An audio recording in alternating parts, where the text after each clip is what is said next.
Hi guys, and welcome back to Couch Critics. I'm Ruby. And I'm Lamia, and today we're gonna review Once Upon a Time in Hollywood because we Yes. haven't done a Quentin Tarantino movie yet. Yeah, and we were talking about it in our yearly review. And Yeah. he's basically one of my favorite directors, even though I haven't watched all of his movies. But Mhm. just watching his interviews for me is just so interesting, Mhm. and seeing the way he talks. So, Once Upon a Time. What's your favorite Quentin Tarantino movie?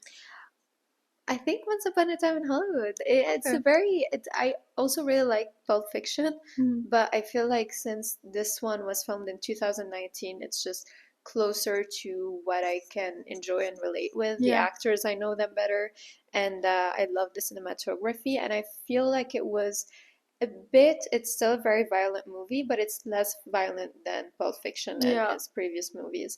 So yeah. What about you? Do you have a favorite?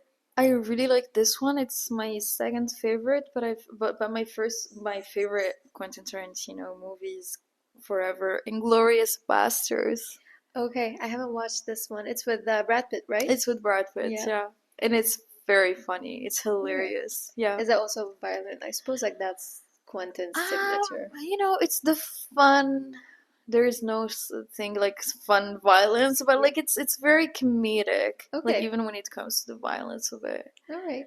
Yeah, but I feel like it has the same vibes as Once Upon a Time in Hollywood. Mhm. Yeah. You know, Once Upon a Time in Hollywood really reminds me of what was the movie's name?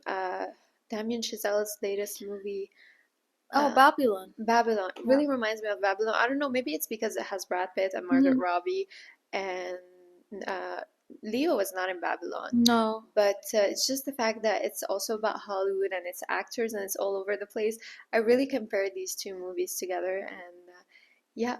So Once Upon a Time in Hollywood, it's about a stunt double, and so basically Brad Pitt plays That's not Leo's stunt double. double, and the movie starts with Margaret Robbie and her husband, who's a very famous director, moving in the neighborhood, and in the beginning of the movie, we can see Leo's career slowing down Mhm. because he's getting older as an actor and he's getting like major roles, but for less like big production movies.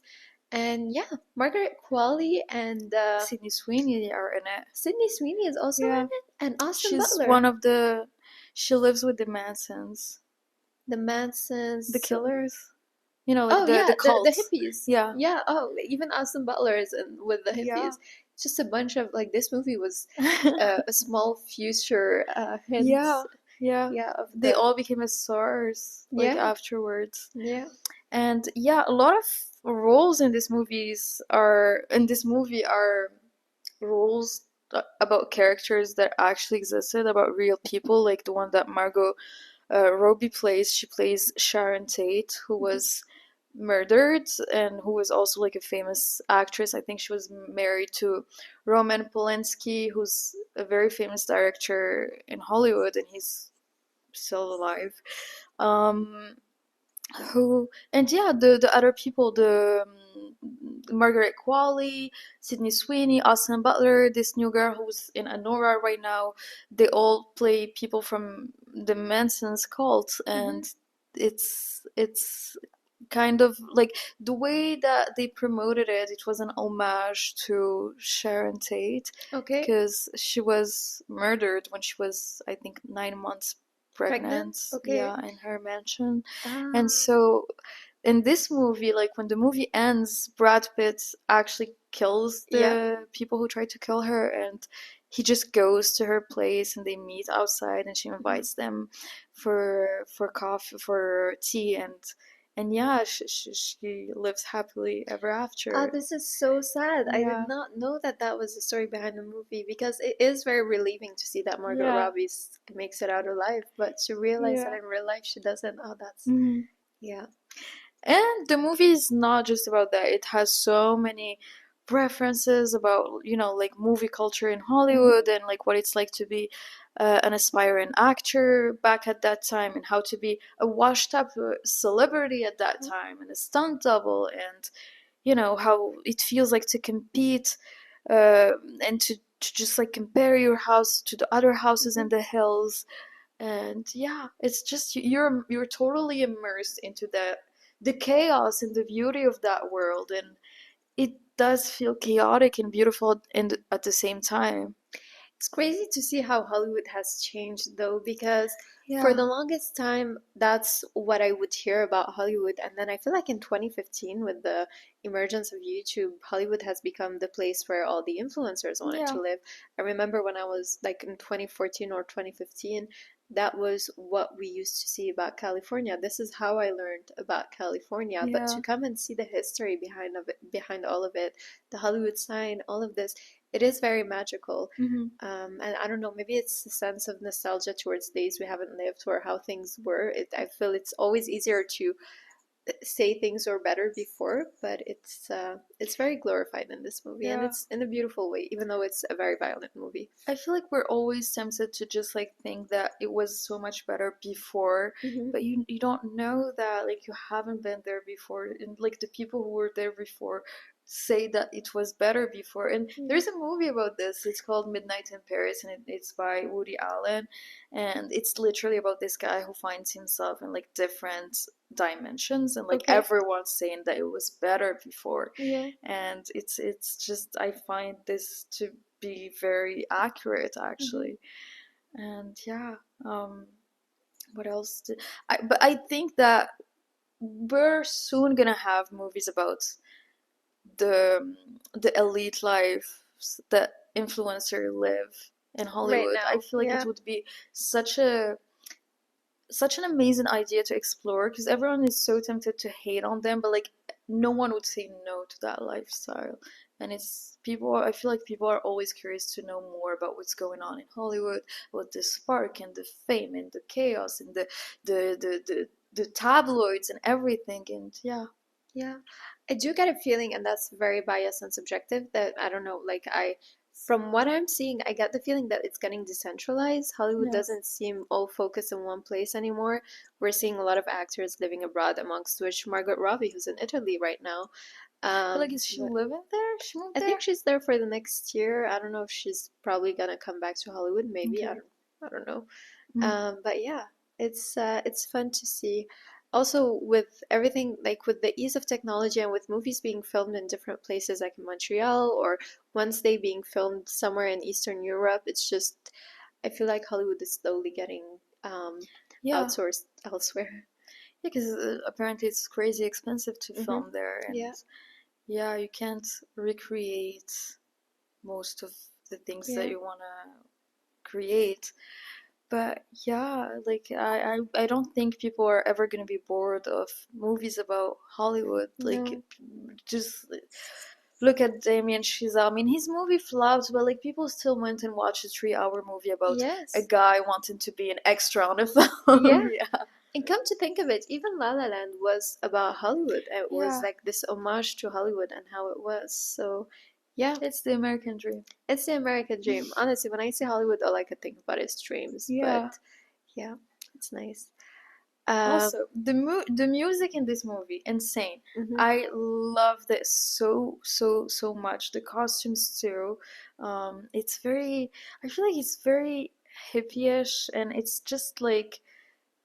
In I think it was even mentioned in the movie that it was this period where like everybody was happy, and then like the darkness started to like settle, and like people started being scared with like all the Yeah, murders going around, and like, but yeah, there was a time where like people actually felt safe there, and yeah.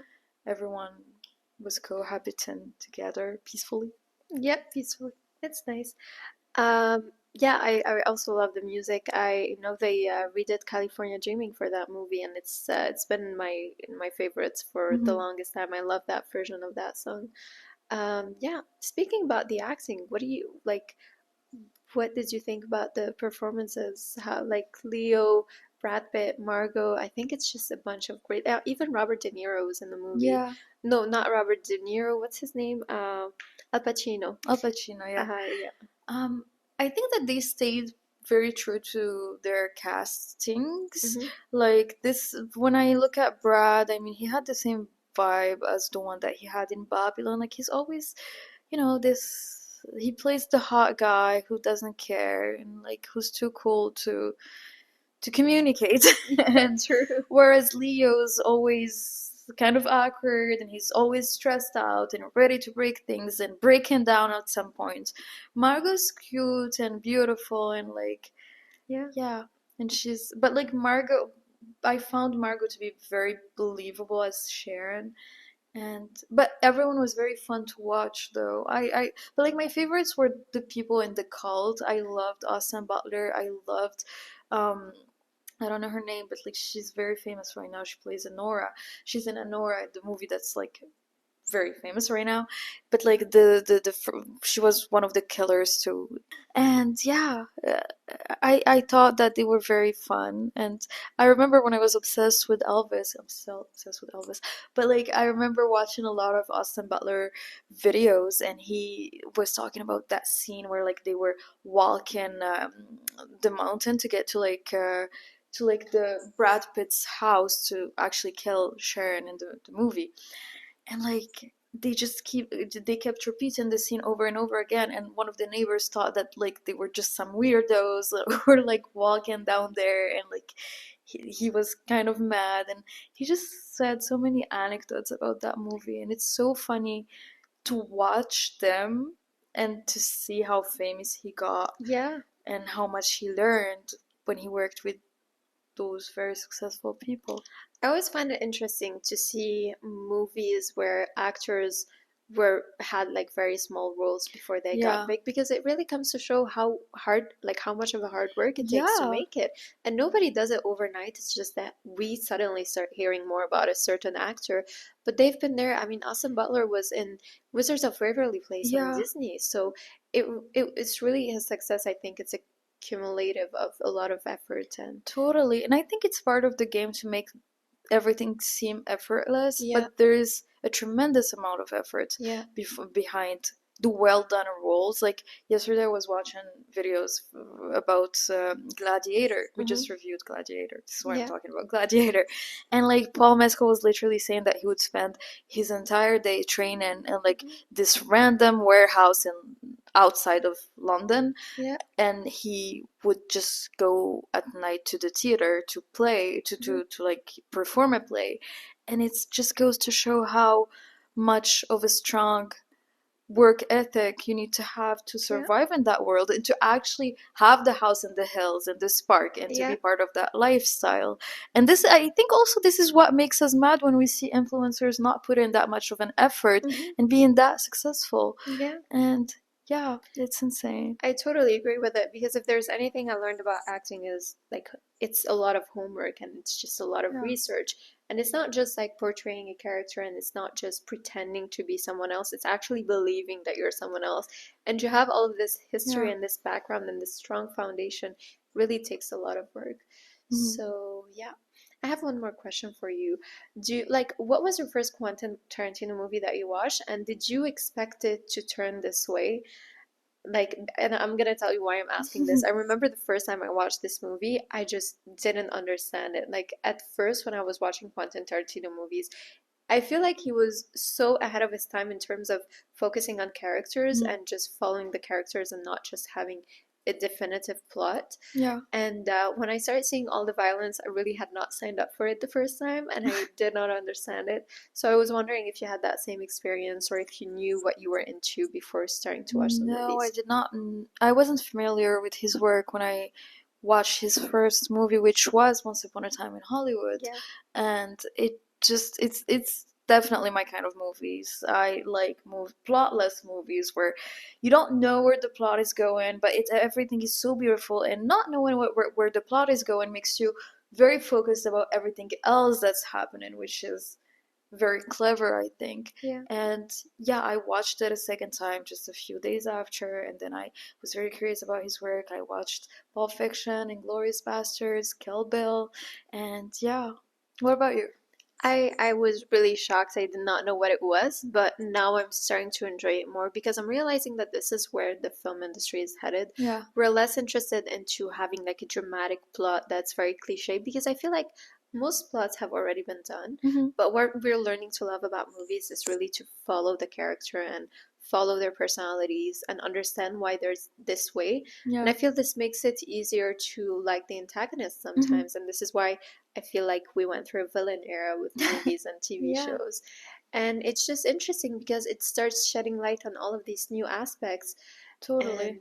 yeah, I feel like Quentin was one of the first people who did these kind of movies, and this is why I love him and respect him even more. Yeah. Totally agree. Do you have anything else to add? I don't think so. Okay. This was just a reminder to go watch a Quentin Tarantino movie. Yeah, I really want to watch Reservoir Dogs. Apparently, it was his Mhm. first movie, and I've never watched it yet, and I'm really curious to see what it's about. So, yeah, if you guys have already watched a Quentin Tarantino movie, if you've watched Once Upon a Time in Hollywood, let us know what you think and leave a comment below. And Yes, yeah, please like and subscribe, and we'll see you guys next week. see you next week. Bye. Bye.